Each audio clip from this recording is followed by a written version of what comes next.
आज सुनते हैं सोमवती अमावस्या की कथा। एक साहूकार था, उसके 7 बेटे और 7 बहुएं थी। उसकी एक बेटी भी थी। साहूकार के घर एक ब्राह्मण रोज भिक्षा मांगने आता।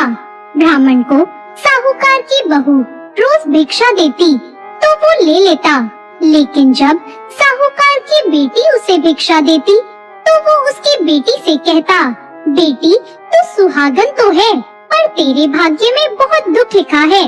ये बात सुनकर साहूकार की बेटी बहुत चिंतित रहने लगी। चिंता से उसका शरीर कमजोर होने लगा। एक दिन साहूकार की पत्नी ने अपनी बेटी से पूछा, बेटी तुम इन दिनों इतनी चिंतित क्यों रहती हो और तुम बहुत कमजोर भी दिखती हो। तब उसने बताया कि माँ, जो ब्राह्मण रोज भिक्षा मांगने आता है वो कहता है कि बेटी तू सुहागन तो है लेकिन तेरे नसीब में दुख लिखा है।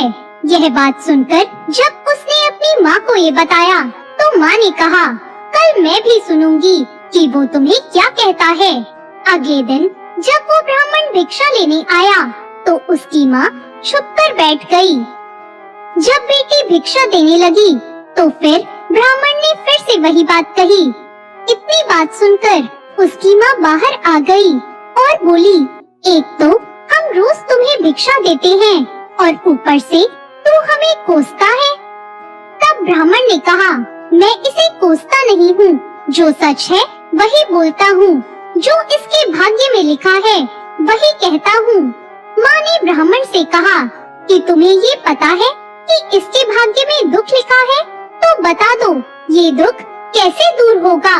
तब ब्राह्मण ने कहा, 7 समुंदर पार एक सोना नाम की धोबन रहती है जो सोमवती अमावस्या का व्रत करती है।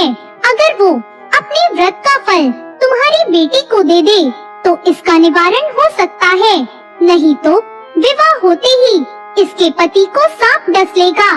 ये बात सुनकर माँ बहुत रोने लगी और सोना धोबन की तलाश में जाने लगी। चलते चलते रास्ते में धूप पड़ने लगी। साहूकारनी एक पीपल के नीचे बैठ गई। उस पीपल के पेड़ पर एक गरुड़ पक्षी का घोंसला था जिसमें गरुड़ का एक बच्चा रहता था। साहूकारनी ने उस घोंसले के पास एक सांप जाता देखा तो उसने उस गरुड़ के बच्चे को बचाने के लिए उस सांप को मारकर ढाल के नीचे रख दिया। जब गरुड़ पंखनी आई तो उसने घोंसले के पास खून देखा। वो क्रोधित हो गई और साहूकारनी को चोंच मारने लगी।